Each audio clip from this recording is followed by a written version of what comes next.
नमस्कार। अनादि टीवी में आप सभी दर्शकों का बहुत स्वागत है और मैं हूं आपके साथ अनुपमा खोपड़े। सबसे पहले आप सभी को गुप्त नवरात्रि की ढेर सारी शुभकामनाएं। सनातन धर्म में नवरात्र का खास महत्व है। इस दिन आज तक और उपासक रखते हैं। आपको बता दें कि माता दुर्गा के 10 महाविद्याओं की गुप्त रूप से पूजा करते हैं। गुप्त नवरात्र में इनकी पूजा सबसे अधिक की जाती है। सभी साधक और तांत्रिक सिद्धियां प्राप्त करने के लिए इन देवियों की पूजा करते हैं, क्योंकि ये समय तंत्र साधना के लिए सबसे अच्छा समय माना जाता है।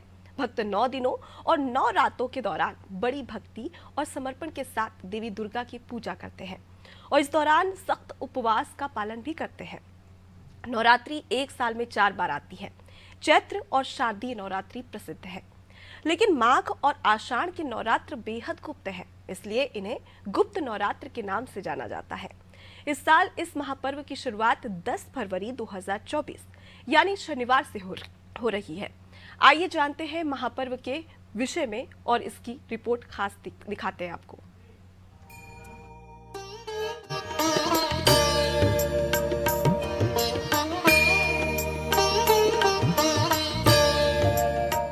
फरवरी से माघ मास की नवरात्रि शुरू हो चुकी है। इसे गुप्त नवरात्रि कहते हैं। देवी पूजा का ये पर्व 18 फरवरी तक रहेगा। गुप्त नवरात्रि में 10 महाविद्याओं के लिए साधना विशेष साधकों द्वारा की जाती है। इन दिनों में सामान्य लोग देवी दुर्गा की पूजा और व्रत करते हैं। काली, तारा, त्रिपुरा सुंदरी, भुवनेश्वरी, छिन्नमस्ता, त्रिपुरा भैरवी, धूमावती, बगलामुखी, मातंगी और कमला 10 महाविद्याएं हैं। इन 10 महाविद्याओं के 3 समूह हैं। पहले समूह में सौम्य प्रकृति की देवियां त्रिपुरा सुंदरी, भुवनेश्वरी, मातंगी, कमला है। दूसरे समूह में उग्र प्रवृत्ति की देवियां काली, छिन्नमस्ता, धूमावती, बगलामुखी है। तीसरे समूह में सौम्य उग्र प्रकृति की देवियां तारा और त्रिपुरा भैरवी शामिल है। इन विद्याओं की कादी हादी सादी क्रम से उपासना की जाती है। काली कुल में काली, तारा और धूमावती आती है। शेष विद्याएं श्री कुल की मानी जाती हैं। सभी विद्याएं एक ही शक्ति से प्रकट हुई हैं। इन 10 महाविद्याओं को सृष्टि की उत्पत्ति के बाद की अवस्थाओं से जोड़कर भी देखा जाता है। गुप्त नवरात्रि में की जाने वाली साधनाओं के नियम बहुत सख्त होते हैं और गलती होने पर साधना का उल्टा असर भी हो सकता है। देवी माँ की सामान्य पूजा करने वाले भक्तों को नवरात्रि के 9 दिनों में देवी माँ के किसी मंदिर में दर्शन करना चाहिए। छोटी कन्याओं को पढ़ाई से जुड़ी चीजें, कपड़े, जूते चप्पल या धन दान करना चाहिए।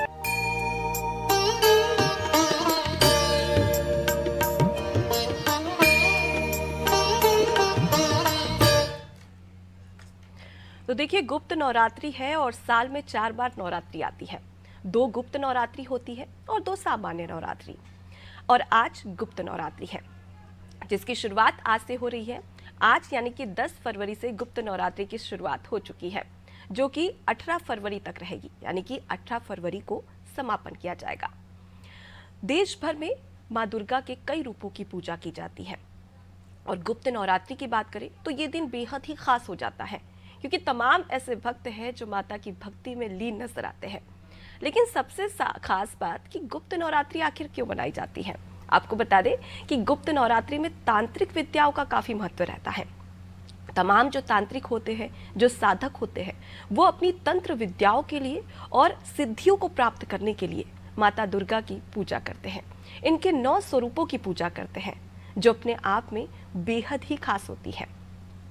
गुप्त नवरात्रि में तमाम जो भक्त हैं वो माता की भक्ति में लीन नजर आते हैं और माताओं को जो उन्हें पसंद है, जो काफी ज्यादा महत्वपूर्ण माना जाता है, उसी से माता की पूजा अर्चना की जाती है। देश भर में गुप्त नवरात्रि की धूम है। अलग अलग मंदिरों में माता दुर्गा की पूजा अर्चना की जा रही है और क्या है इसका महत्व, आज जानेंगे। इसी पर खास बातचीत के लिए और गुप्त नवरात्रि का महत्व बताने के लिए हमारे साथ में पंडित अरविंद तिवारी जी जुड़ गए हैं। पंडित जी, आपका बहुत स्वागत है अनादि टीवी में। सबसे पहले तो आपको गुप्त नवरात्रि की ढेर सारी शुभकामनाएं। बिल्कुल, और अनादि टीवी के सारे दर्शकों को मेरी ओर से बहुत बहुत शुभकामनाएं। और जो भी भक्त गुप्त नवरात्रि की पूजा अर्चना कर रहे हैं वह सब विधि पूर्वक पूजा करें। और सभी जानते हैं कि 4 प्रकार की नवरात्रि होती है। इस नवरात्रि से दो गुप्त ये माघ महीने की शुक्ल पक्ष की प्रतिपदा से की शुरुआत होती है। और इस नवरात्रि में चूंकि पूरे 9 दिन की नवरात्रि है तो हम इस नवरात्रि में माँ के विभिन्न स्वरूपों की पूजा अर्चना करेंगे। यदि आप जो भी स्वरूप जानते हैं, हमेशा ध्यान में रखिए कि जिन स्वरूपों के बारे में आप जानते हैं उन स्वरूपों के बारे में आप विधि पूर्वक पूजा अर्चना कर सकते हैं। खासतौर से गुप्त नवरात्रि में जो 10 महाविद्याएं हैं उनकी पूजा अर्चना की जा सकती है। जैसे आपने इंट्रोडक्शन में कहा, काली, तारा, धूमावती, बगलामुखी, छिन्नमस्ता, जो हमारी 10 महाविद्याएं हैं इनकी पूजा अर्चना की जाती। परंतु सभी दर्शकों से मेरा अनुरोध है कि जो भी पूजा अर्चना करें कोशिश करें कि आपने यदि दीक्षा प्राप्त की हुई है किसी देवी की तभी आप उन मंत्रों का जाप करें। जैसे बहुत सारे मंत्र जो प्रचलित हैं माँ बगलामुखी के, माँ पीताम्बरा के, क्योंकि आज के दौर में अधिकांश रूप में बगलामुखी की पूजा 10 महाविद्याओं में सभी के द्वारा की जाती है। मेरा यही हमारे दर्शकों को बताने का अनुरोध है कि कृपया कर यदि आपने बगलामुखी की विधि पूर्वक दीक्षा ली है तभी पूजा अर्चना करें। यदि आपने नहीं दीक्षा ली हुई है तो कतई ना करें, क्योंकि ये देवियां बहुत जल्दी रुष्ट भी होती हैं, नाराज भी होती हैं और प्रसन्न भी होती हैं। तो 10 महाविद्याओं की साधना की जाती है। गुप्त नवरात्रि में कुछ विशेष सावधानियां हमको जरूर रखना चाहिए।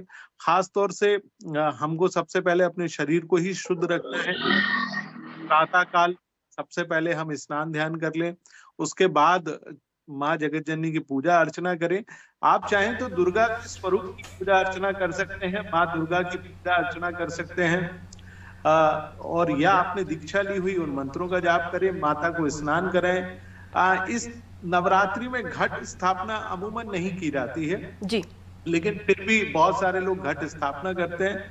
तो इस समय अभिजीत चल रहा है 12:30 बजे से 1:30 बजे के बीच में।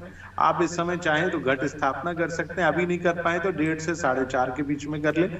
वैसे घट स्थापना की आवश्यकता नहीं होती। ये नवरात्रि मूलतः तप की नवरात्रि होती है, पूजा पाठ की नवरात्रि होती है। आप जितनी साधना करेंगे उतना ही आपको आनंद मिलेगा इस नवरात्रि में। तो सारे भक्तों से अनुरोध है माँ जगत जननी की विधि पूर्वक पूजा करें। हाँ, गुप्त नवरात्रि है तो पूजा अधिकांशतः रात्रि काल में होती है, यानी सायं 8 बजे से लेकर प्रातः 4 बजे तक, जब तक आपकी श्रद्धा हो। जिन मंत्रों का आप जाप करना चाहें उनका कर ले। नहीं आता है दुर्गा सप्तशती का पाठ कर ले, वो भी नहीं आता है तो आप रामायण जी का भी पाठ कर सकते हैं। अब देखिए भगवान राम अयोध्या में अवतरित हो चुके हैं, तो आप उनके भी रामचरितमानस का पाठ करेंगे तो उससे भी आपको बहुत जी बिल्कुल पंडित जी। तो आपने समय तो बता दिया कि किस समय पूजा अर्चना की जानी चाहिए माता रानी की, लेकिन पूजा विधि क्या होगी जिससे कि तमाम जो हमारे दर्शक हैं, माता रानी के भक्त हैं, वो उस पूजा विधि के साथ में माता को प्रसन्न कर सकें? देखिए, पूजा विधि में आपको क्या करना है, प्रातः काल ये आप स्नान कर लीजिए। कोशिश करिए 9 दिनों में आप धरती पर निवास करें, बने धरती पर आप बहुत आनंददायक मुलायम बिछोने पर बिल्कुल ना सोए। 9 दिन अपने शरीर को थोड़ा सा कष्ट दीजिए। बाहर का भोजन बिल्कुल कतई नहीं करना है 9 दिनों में। आपको ध्यान रखना है घर का ही जो भोजन है वो करना है। प्याज लहसुन से आप अपने आप को थोड़ा सा दूर रखें, क्योंकि इन दोनों वस्तुओं को तामसिक उसमें रखा जाता है। इसके अलावा जो सबसे महत्वपूर्ण चीज है वो ये है कि पूजा में सुबह प्रातः काल आपके यहाँ यदि माँ दुर्गा की कोई प्रतिमा हो, फोटो हो, विग्रह हो, तो आप उसका पंचोपचार से पूजा अर्चना करें, यानी दूध, दही, घी और शहद हिसाब से आप पूजा अर्चना कर लीजिए। उसके बाद उनको बहुत सुंदर से लाल वस्त्र या माँ पीताम्बरा का कोई फोटो हो तो उसके ऊपर उनकी पीले रंग की चुनरी आप उनके सामने चढ़ाइए। उनके सामने आप एक अखंड ज्योत अवश्य जलाइए। अखंड ज्योत आप जलाएंगे तो माँ बेहद प्रसन्न होंगी। और 9 दिवस तक ऊन के आसन पर या आपके पास कुशा का आसन हो उस पर बिछाकर माँ दुर्गा का एक बहुत साधारण और बहुत उपयोगी मंत्र है जो हमारे दर्शकों को बहुत काम आएगा, वो मंत्र मैं उच्चारित कर देता हूँ। मंत्र कुछ इस प्रकार से है, ओम दुम दुर्गाय नमः। दुम जो है वो उसमें बीज मंत्र है। वैसे बगलामुखी का है वो अपने आप में बहुत बड़ा मंत्र है। मैं उसका भी दोहरा देता हूं हमारे दर्शकों के लिए। ओम ह्लीं बगलामुखीं सर्वदुष्टानां वाचमुखं पदम स्तभ जिह्वाम गीलय ह्लीं ओम फट स्वाहा।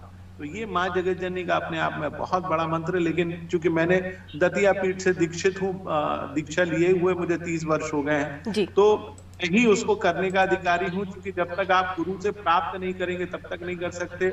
आप और भी जो माँ दुर्गा का पाठ कर सकते हैं, माँ दुर्गा के मंत्र का जाप कर सकते हैं, कमलगट्टे की माला से जाप कर सकते हैं, रुद्राक्ष की माला से जाप कर सकते हैं। इससे आप जाप करिए। रात्रि काल में आप माँ जगत जननी के सम्मुख होके 1 घंटा भी यदि आप माँ के सामने बैठ के आंख बंद करके आपके जो मस्तक के बीच का जो हिस्सा है जिसको हम आज्ञा चक्र कहते हैं, वहां पर आप आंख बंद करके श्वास के द्वारा आप इस मंत्र का यानी ओम दुम दुर्गाय नमः मंत्र का आप जाप करेंगे तो आपका आज्ञा चक्र 9 दिनों में जागृत हो जाएगा। यही नवरात्र होते हैं, गुप्त नवरात्र होते हैं, जिन दिनों में आप विधि पूर्वक पूजा पाठ करेंगे तो बहुत लाभ होगा। जी बिल्कुल। और पंडित जी, उम्मीद करते हैं कि आपने जो जानकारी दी है गुप्त नवरात्रि को लेकर हमारे तमाम जो दर्शक हैं उसका पालन करें। फिलहाल के लिए बहुत शुक्रिया हमसे बातचीत करने के लिए। तो देखिए, हमारे साथ में पंडित जी जुड़े थे अरविंद तिवारी, जिन्होंने बताया कि किस प्रकार से पूजा की जाती है, क्या पूजा विधि है, और उसके साथ ही साथ गुप्त नवरात्रि का महत्व भी बताया। और उसके साथ उन्होंने ये भी कहा कि घट स्थापना इस बार गुप्त नवरात्रि पर रखे या नहीं रखी आपकी इच्छा पर है, लेकिन तमाम जो साधक है वो अपनी साधना और अपनी सिद्धियों को प्राप्त करने के लिए गुप्त नवरात्रि में कठिन तप भी करते हैं। लेकिन अब जान लेते हैं कि देश भर में किस प्रकार से गुप्त नवरात्रि में प्रसन्नता देखने को मिल रही है, भक्तों में कितना उत्साह है। ये जानने के लिए सीधे रुक कर लेते हैं। हमारे साथ में उमंग पांडे जुड़े हुए, उसके साथ ही करिश्मा सोनी जुड़ी हुई है रायपुर से। सबसे पहले मैं उमंग आपका रुख करूंगी और जानूंगी कि लखनऊ में किस प्रकार से उत्साह देखने को मिल रहा है और तमाम जो श्रद्धालु है वो गुप्त नवरात्रि को किस प्रकार से मना रहे हैं।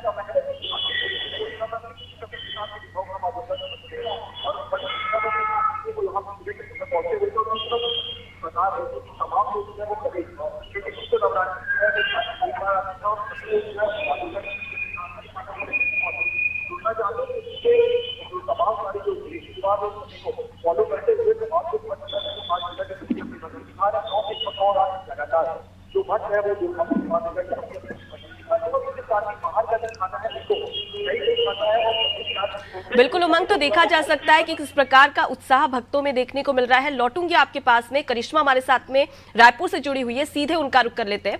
करिश्मा, इस वक्त मैं देख रही हूँ कि आप किसी मंदिर में मौजूद है, वहां की तस्वीरें दिखाई हमारे तमाम दर्शकों को और भक्तों से जानी कि इस बार गुप्त नवरात्रि वो किस प्रकार से मना रहे हैं। जी बिल्कुल अनुपमा, देखा जा सकता है कि पूरे भारत में ये जो गुप्त नवरात्र है उसके लिए देखा जा सकता है लोगों में भारी उत्साह नजर आ रहा है। साथ ही में आपको बता दें अनुपमा कि साल में 4 बार नवरात्रि मनाई जाती है, जिसमें 2 बार जो है गुप्त नवरात्रि मनाई जाती है। ऐसे में 1 माह तक जो है ये गुप्त नवरात्रि चलने वाली है, जिसमें 10 माह हमारी जो देवियां होती हैं उनका यहाँ पर जो है रुक किया जाता है। मैं आपको मंदिर का जो है एक रुख दिखाना चाहूंगी। ये मंदिर है, यहाँ पर हम खड़े हुए हैं और देख सकते हैं सुबह से ही यहाँ पर भक्तों का तांता लगा हुआ था। हालांकि अभी जो है दोपहर का वक्त है, इसलिए यहाँ पर हम देख सकते हैं कि उतने ज्यादा जो है श्रद्धालु नहीं नजर आ रहे हैं। साथ ही में देख सकते हैं कि ये जो मंदिर है काफी पुराना मंदिर है। साथ ही में यहाँ पर देख सकते हैं कि सुबह से ही लोग आ जा रहे थे। और ये जो गुप्त नवरात्रि है इसमें देखा जाता है कि ज्यादातर लोग अपने घरों में ही पूजा करते हैं, साथ ही में अर्चना करते हैं और जितनी भी देवी देवताएं होते हैं उन्हें याद करते हैं। साथ ही में इस गुप्त नवरात्रि में देखा जाता है कि जो भी लोग व्रत रखते हैं वो जो है पूर्ण तरीके से अगर व्रत नियम कानून के तहत जो है रखे जाते हैं तो देखा जाता है कि वो जो भी मनोकामनाएं मांगते हैं वो पूरी हो जाती है। साथ ही में आपको बता दें कि इस नवरात्रि में देखा जाता है कि जितनी भी हमारी देवियां होती है वो जितने भी भक्तगण है, श्रद्धालु है, उनके दुखों को हरती है। साथ ही में कई ऐसी बीमारियां होती है, कई ऐसे रोग होते हैं तो व्रत रखने से देखा जाता है कि वह भी दूर होता है। इस नवरात्रि में बताया जा सकता है कि 9 से 10 दिन तक जो है आपको जमीन पर ही सोना होता है। साथ ही में कई ऐसे कष्टदायक नियम कानून होते हैं जिन्हें मानना पड़ता है। उसके बाद देखा जाता है कि कहीं ना कहीं हमारी जो देवियां होती है वो प्रसन्न होती है और अपनी मनोकामनाओं को जो हम रखते हैं उन्हें पूर्ण करती है। देखा जा सकता है कि जो नवरात्रि है इसकी धूम हर तरफ नजर आ रही है। वहीं रायपुर राजधानी में भी विभिन्न मंदिरों में देखा जा सकता है कि जी लगातार जो है भक्तगण पहुंच रहे हैं। जी बिल्कुल, तो एक उत्साह देखने को मिलता है और जाहिर तौर पर तमाम ऐसी मनोकामनाएं होती है जिसके लिए भक्त माता रानी के सामने अपनी अर्जी लगाते हुए भी नजर आते हैं। फिलहाल मैं आपसे ये भी जानना चाहूंगी कि जाहिर तौर पर गुप्त नवरात्रि ऐसे में तमाम जो भक्त हैं उनका जमावड़ा मंदिरों में भी देखने को मिल रहा होगा। ऐसे में मंदिर परिसर में किस प्रकार की व्यवस्था की गई है?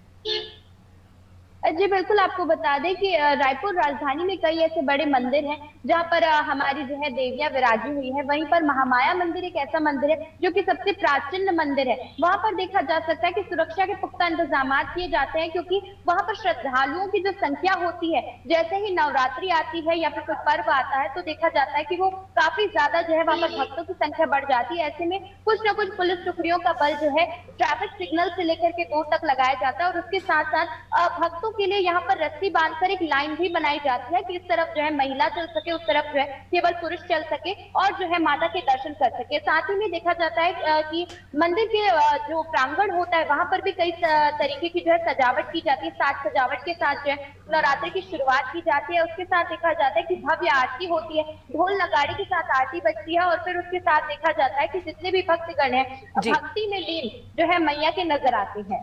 जी बिल्कुल, तो जाहिर तौर पर गुप्त नवरात्रि में जो भक्त हैं वो माता की भक्ति में लीन नजर आते हैं। लौटूंगी आपके पास में, उमंग हमारे साथ में लगातार जुड़े हुए, उनका रुख कर लेते हैं। उमंग, फिलहाल आप किसी मंदिर में मौजूद है, वहां की तस्वीरें दिखाएं और उसके साथ ही साथ किस प्रकार का आयोजन इन 9 दिनों में देखने को मिलेगा लखनऊ में, वो भी बताइए। जी बिल्कुल, साफ तौर से मैं आपको बताना चाहूंगा कि नवरात्रि को लेकर लोग जो है वो काफी उत्साहित रहते हैं और हर कोई जो है वो माता के प्रति अपनी श्रद्धा भाव से पूरी भक्ति दिखाता है और गुप्त नवरात्रि की जितनी भी पूजा पाठ होती है, अनुष्ठान होते हैं, लोग सभी करते हैं और इस दौरान मंदिरों में जो तमाम व्यवस्थाएं वो सुनिश्चित की जाती है। जो पुजारी होते हैं वो तमाम मान्यताओं के बारे में आम लोगों को बताते हैं जो लोग इसकी जानकारी लेना चाहते हैं और इसके साथ ही अनुष्ठान जो होते हैं उनको लेकर भी तमाम सारे लोग जो होते हैं वो जमा होते हैं। लोग जो है अपने घरों में पूजा करते हैं, मंदिर पहुंचते हैं। तो मिला कि नवरात्रि को लेकर हर कोई जो है वो पूरी तरह से प्रसन्न रहता है क्योंकि सनातन धर्म में कहीं ना कहीं नवरात्रि को लेकर जो मान्यताएं हैं वो काफी पुरानी है और सदियों से चली आ रही है। तो इसी क्रम में अगर देखा जाए तो लोग जो है वो उत्साहित है। हर कोई जो है व्रत रखता है, उपवास रखता है, अपने मन की मनोकामना चाहता है कि पूजा करे, वो भगवान की भक्ति में लीन हो जाए और भगवान जो उनकी मनोकामना पूरी करे।